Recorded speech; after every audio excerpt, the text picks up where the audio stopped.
Iriana de Jesús. Agosto de 2000. Una mañana cálida en las calles de Filadelfia, donde las risas infantiles llenan el aire. Pero esa mañana, algo cambió para siempre. Una niña, de tan solo 5 años, desapareció sin dejar rastro. Su nombre, Iriana de Jesús. Lo que parecía un caso común, pronto se transformaría en uno de los misterios más inquietantes de la ciudad. Iriana había salido a jugar, como cualquier otro día. Pero al caer la tarde, su risa desapareció. Sus padres, aterrados, recorrieron las calles, preguntándose si alguien más había visto algo. Pero los días pasaban, y nada. Nadie había visto ni oído nada fuera de lo común. 5 días después, el hallazgo de un cuerpo en un edificio abandonado cambió todo. El cuerpo de Iriana había sido encontrado. Había sido secuestrada, abusada y estrangulada. El dolor de esa pérdida aún resuena en la memoria colectiva de la ciudad. Cerca de su cuerpo, la policía encontró algo extraño, una camiseta con un logotipo político. Un detalle insignificante para muchos, pero clave para la investigación. La camiseta fue reconocida por Jorge Contreras, un residente local. Era suya, y había pertenecido a un hombre llamado Carlos, un vagabundo que había estado viviendo con él en su hogar. Pero lo más desconcertante era que Carlos había desaparecido poco después de la desaparición de Iriana. La búsqueda de Carlos comenzó, pero el hombre se desvaneció. Nadie sabía su verdadero nombre ni su historia. La policía se encontraba ante un muro. Sin embargo, el destino tenía otro plan. En 2002, el hombre conocido como Carlos fue arrestado en Arizona por un robo. Pero su nombre, hasta ese momento, seguía siendo un misterio. Fue recién en ese momento que su identidad fue confirmada, Alexis Flores.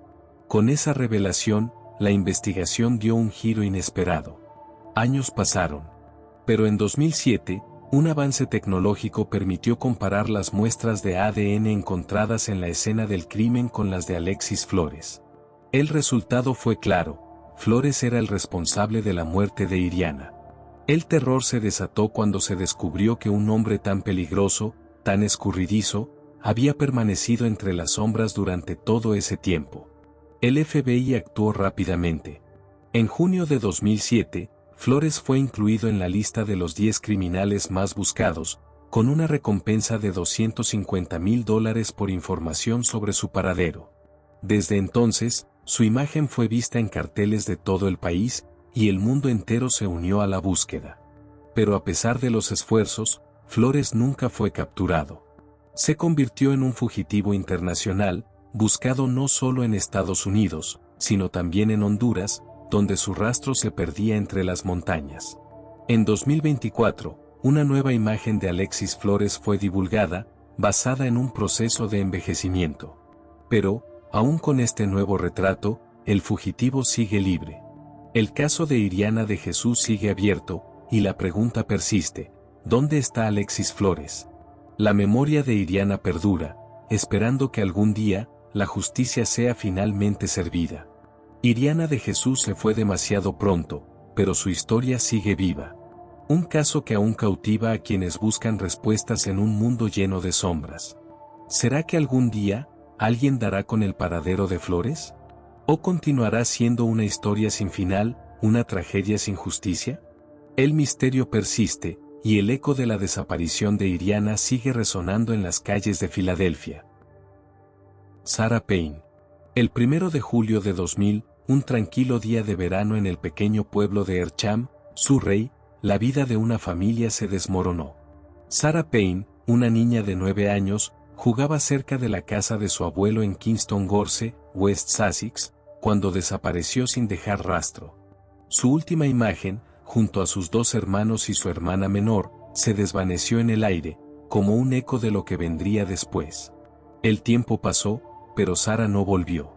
La búsqueda comenzó, y rápidamente, el caso se convirtió en una historia que cautivó a toda la nación.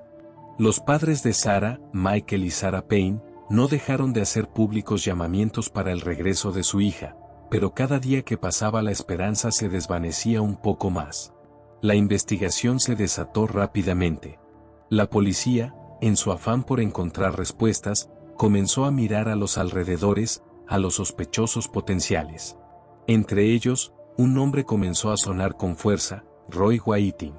Un mecánico con un pasado criminal. El 2 de julio de 2000, Whiting fue interrogado. Aquel día, él alegó estar en una feria, pero algo no cuadraba. Un recibo encontrado cerca del lugar de la desaparición comenzó a desmentir su coartada. A pesar de ser liberado, algo en su comportamiento dejó una sombra de sospecha. Con el paso de los días, más pruebas salieron a la luz. La conexión entre Whiting y el crimen parecía más y más clara. El 17 de julio de 2000, un hallazgo horrendo se produjo a 15 millas del lugar donde Sarah había desaparecido. El cuerpo de la pequeña Sarah fue encontrado, y el país entero se detuvo en seco. La pesadilla de la familia Payne se había hecho realidad. El mismo mes, Roy Whiting fue arrestado después de una peligrosa persecución en coche. Se le acusó del asesinato de Sarah. El juicio comenzó en noviembre de 2001, y las pruebas forenses no dejaron lugar a dudas. Muestras de cabello y fibras encontradas en su furgoneta lo situaban en la escena del crimen. En diciembre de 2001, Whiting fue condenado a cadena perpetua. El caso de Sarah Payne no solo cambió la vida de su familia, sino que también dejó una huella en la legislación del Reino Unido. En su memoria, se aprobó la Ley Sarah, un cambio crucial en las leyes de protección infantil, destinada a evitar que los delincuentes tengan acceso a los niños. Sin embargo, la justicia no fue completa. A pesar de las apelaciones, la sentencia mínima de Whiting fue reducida. Pero su condena sigue siendo un recordatorio sombrío de la crueldad de su crimen. Sarah Payne ya no está con nosotros, pero su historia sigue viva en los corazones de aquellos que luchan por la justicia. Un caso que comenzó con una desaparición, pero que, al final, dejó un legado de cambio. Una niña inocente que se fue demasiado pronto, pero cuyo nombre jamás será olvidado. El eco de su memoria persiste, un recordatorio de que, incluso en los momentos más oscuros, la verdad y la justicia pueden prevalecer. Erika Green. En la tranquila ciudad de Kansas City, Missouri, un crimen aterrador y misterioso estremeció a toda la comunidad. Era abril de 2001, y lo que comenzó como una investigación rutinaria, rápidamente se transformó en un caso que capturó la atención del país entero. El 28 de abril, cerca de Leaves Park, se hizo un macabro hallazgo. Un cuerpo, el de una joven niña, fue encontrado decapitado. La brutalidad del crimen fue devastadora, y su identidad se convirtió en un enigma. La cabeza, separada de su cuerpo, fue localizada días después, el 1 de mayo, pero la conexión entre los restos y la niña permaneció oculta. A medida que los días pasaban, el misterio se profundizaba, dejando a todos con una pregunta inquietante: ¿quién era ella? La niña fue llamada Precious Doe, un nombre temporal para una víctima cuyo rostro aún no podía ser revelado. Las autoridades, desesperadas por obtener pistas, recurrieron a todas las herramientas posibles: esbozos, reconstrucciones faciales, bustos. Pero nada parecía acercarse a una respuesta. La cobertura mediática fue extensa, pero la identidad de la niña continuaba siendo un oscuro enigma. 4 largos años pasaron, con la comunidad y el mundo esperando una respuesta. Hasta que finalmente, el 5 de mayo de 2005, la verdad salió a la luz. La niña decapitada no era una desconocida, sino Erika Green, una pequeña de tan solo 3 años de edad. Su madre, Michelle Johnson, y su esposo, Gerald Johnson, se revelaron como los responsables de su muerte. La noticia conmocionó a todos. ¿Cómo pudo ocurrir algo tan horrible dentro de una familia? Michelle, la madre de Erika, fue arrestada y, tras un proceso legal, se declaró culpada de asesinato en 2º grado. Fue sentenciada a 25 años de prisión, pero la tragedia no terminó allí. En un giro desgarrador, Michelle testificó contra su marido, Gerald. Gerald Johnson, el hombre que debería haber sido un protector, fue condenado por asesinato en 1er grado y sentenciado a cadena perpetua en 2008. El caso de Erika Green dejó una marca profunda en la comunidad, un recordatorio de las sombras que pueden acechar incluso en los lugares más inesperados. La historia de Precious Doe fue, sin duda, un capítulo doloroso, no solo por la brutalidad del crimen, sino por el tiempo que transcurrió hasta que se resolvió el misterio de su identidad. Durante años, la comunidad luchó por entender la magnitud de lo sucedido, y el caso de Erica Green permanece en la memoria colectiva como un sombrío recordatorio de lo que puede ocurrir cuando el mal se oculta entre los muros de un hogar. Aunque la justicia fue finalmente alcanzada, el eco de su historia sigue vivo. La identidad de Precious Doe fue revelada, y su memoria nunca será olvidada. Un caso que comenzó con el misterio, pero que, al final, trajo respuestas, aunque no las que todos esperaban.